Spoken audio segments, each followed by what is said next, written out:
yang rasa mungkinlah tak berkemampuan nak try Alura Pen dulu, SOC pun dah sangat bagus lah untuk permulaan. Sebenarnya dia try Alura SOC dulu. So yelah, kadang-kadang kita rasa SOC tu macam tak penting lah sebab dia kat kaki, kat bahagian kaki. Tapi sebenarnya mak saya, dia pakai Alura SOC tu, cikgu dia terlambat. Dia akan tidur pukul dalam pukul 12, pukul 1 sebab dia kena siapkan dia punya apa tu, rancangan pelajar, apa amanda tu kan.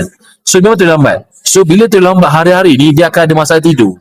Dia susah nak tidur dengan lena. Lepas tu dia akan cepat terjaga-terjaga. Sebab dia dah 20 tahun macam tu, dia punya rutin cikgu. So dia kata bila dia pakai SOC ni, hari pertama dia pakai tu, dia kata mak dulu tidur dengan lena, dia kata.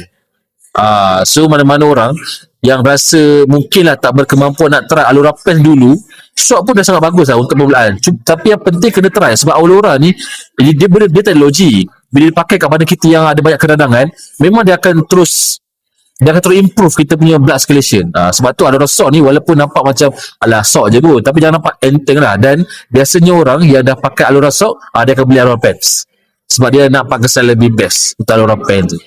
Itu testimoni daripada mak saya. Kontak Nur segera di sini ya.